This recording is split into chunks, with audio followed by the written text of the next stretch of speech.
अध्याय 19। वो दोनों स्वर्गदूत जब सदोम पहुंचे तो तब तक शाम हो चुकी थी। लूत सदोम के फाटक पर बैठा हुआ था। जब उसने स्वर्गदूतों को देखा तो वो उठकर उनसे मिलने गया और उसने जमीन पर गिरकर उन्हें प्रणाम किया। लूत ने उनसे कहा, साहिबों, मेहरबानी करके अपने दास के घर आओ और हमें तुम्हारे पैर धोने का मौका दो। आज रात मेरे यहां रुक जाओ और चाहो तो सुबह होते ही चले जाना। मगर उन्होंने कहा, नहीं, हम शहर के चौक में ही रात बिता लेंगे। लेकिन लूत उन्हें इतना मनाने लगा कि वो उसके साथ उसके घर चल दिए। लूत ने उनके लिए एक दावत तैयार की।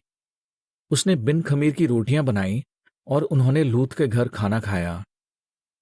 इससे पहले कि वो सोते, सदोम शहर के सारे आदमी, लड़कों से लेकर बूढ़ों तक, सब लूत के घर आ धमके और उन्होंने चारों तरफ से उसका घर घेर लिया। वो चिल्ला चिल्लाकर लूत से कहने लगे, कहाँ हैं वो आदमी जो आज रात तेरे घर आए थे? बाहर ला उन्हें, हमें उनके साथ संभोग करना है। तब लूत घर से बाहर आया और उसने अपने पीछे दरवाजा बंद कर दिया। उसने उनसे कहा, मेरे भाइयों, मैं तुमसे विनती करता हूं, ऐसा दुष्ट काम मत करो। देखो, मेरी 2 कुंवारी बेटियां हैं। कहो तो मैं उन्हें तुम्हारे सामने लाता हूं। तुम उनके साथ जो चाहो कर लो, मगर उन आदमियों को छोड़ दो, क्योंकि वो मेरी छत तले आए हैं। तब वो चिल्लाए, चल हट यहां से, और कहने लगे, इसकी मजाल तो देखो, ये परदेसी बनकर हमारे यहां रहने आया था और अब हमारा न्याय बन बैठा है। अब तेरी खैर नहीं, हम तेरा उनसे भी बुरा हाल करेंगे। फिर उन्होंने लूत को धर दबोचा और वो उसके घर का दरवाजा तोड़ने आगे बढ़े। मगर तभी लूत के घर आए आदमियों ने अपना हाथ बढ़ाकर लूत को अंदर खींच लिया और दरवाजा बंद कर दिया, और उन्होंने घर के बाहर इकट्ठा सभी आदमियों को अंधा कर दिया। छोटे बड़े सब के सब अंधे हो गए और वो दरवाजा टटोलते टटोलते थक गए। फिर लूत के मेहमानों ने उससे कहा, क्या यहां तेरा कोई और भी है? तेरे बेटे बेटियां दामाद जो भी हैं, सबको साथ लेकर इस इलाके से निकल जा। हम इस इलाके को नाश करने वाले हैं, क्योंकि यहोवा के सामने यहां के लोगों के बारे में शिकायतें इतनी बढ़ गई हैं कि यहोवा ने हमें इस शहर का नाश करने भेजा है। तब लूत अपने दामादों के पास गया जो उसकी बेटियों से शादी करने वाले थे, और उन्हें समझाने लगा, चलो चलो जल्दी करो, हमें फौरन यहां से भाग निकलना है। यहोवा इस शहर का नाश करने वाला है। मगर उसके दामादों को लगा कि वो मजाक कर रहा है। जब भोर होने लगी तो स्वर्गदूतों ने लूत से फुर्ती कराई और वो कहने लगे, जल्दी कर, अपनी पत्नी और दोनों बेटियों को लेकर फौरन यहां से निकल जा, वरना तुम भी नाश हो जाओगे। इस शहर को जल्द ही इसके पापों की सजा मिलने वाली है। मगर जब लूत देर करने लगा तो यहोवा ने उस पर दया की, और वो आदमी उसका और उसकी पत्नी और दोनों बेटियों का हाथ पकड़कर शहर के बाहर ले गए। वहां पहुंचते ही उन आदमियों में से एक ने कहा, अपनी जान बचाकर भागो यहां से। तुम लोग पीछे मुड़कर मत देखना और इस पूरे इलाके में कहीं भी मत रुकना। भागकर उस पहाड़ी प्रदेश में चले जाओ, वरना तुम भी नाश हो जाओगे। तब लूत ने उनसे कहा, हे यहोवा, मैं तुझसे विनती करता हूं, मुझे वहां जाने के लिए ना कह। तूने अपने सेवक पर मेहरबानी की है, तूने मुझ पर महाकृपा करके मेरी जान बचाई है। मगर मैं उस पहाड़ी प्रदेश में नहीं भाग सकता, क्योंकि मुझे डर है कि कहीं मेरे साथ कुछ बुरा ना हो जाए और मैं अपनी जान गंवा बैठूं। देख, ये नगर कितना पास है और छोटा भी है।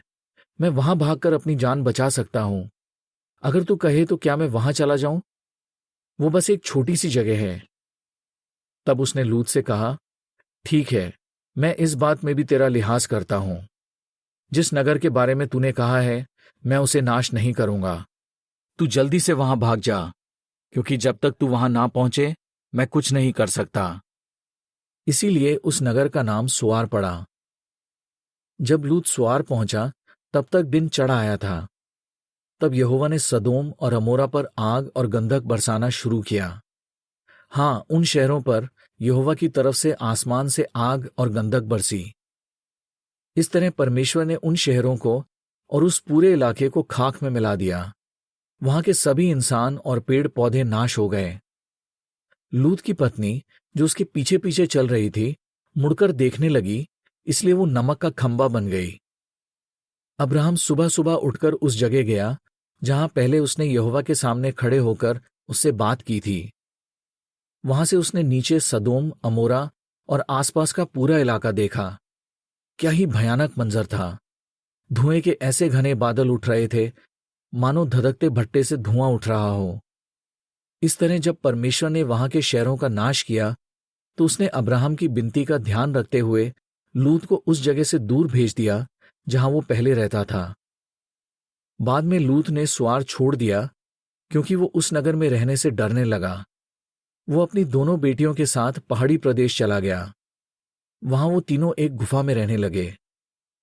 लूत की बड़ी बेटी ने छोटी से कहा, हमारा पिता बूढ़ा हो गया है और इस इलाके में ऐसा कोई आदमी नहीं जिससे हम दुनिया की रीत के मुताबिक शादी करें। इसलिए आओ हम अपने पिता को दाख मदिरा पिलाएं ताकि उसके साथ सोएं और उसी से उसका वंश बनाए रखें। उस रात उन्होंने अपने पिता को खूब दाख मदिरा पिलाई। फिर बड़ी लड़की अपने पिता के पास गई और उसके साथ सोई, मगर उसके पिता को पता नहीं चला कि वो कब उसके साथ सोई और कब उठकर चली गई। अगले दिन बड़ी ने छोटी से कहा, आज रात भी हम अपने पिता को दाख मदिरा पिलाते हैं, फिर तू जाकर उसके साथ सोना जैसे कल रात मैं सोई थी। इस तरह हम अपने पिता से उसका वंश बनाए रखेंगे। उस रात भी उन्होंने अपने पिता को खूब दाख मदिरा पिलाई। फिर छोटी लड़की उसके पास गई और उसके साथ सोई। लूत को पता नहीं चला कि वो कब उसके साथ सोई और कब उठकर चली गई। इस तरह लूत की दोनों बेटियां अपने पिता से गर्भवती हुईं। बड़ी लड़की ने एक बेटे को जन्म दिया और उसका नाम मोआब रखा। मोआब से वो लोग निकले जो आज मोआबी कहलाते हैं। छोटी लड़की ने भी एक बेटे को जन्म दिया और उसका नाम बेन अम्मी रखा। बेन अम्मी से वो लोग निकले जो आज अम्मोनी कहलाते हैं।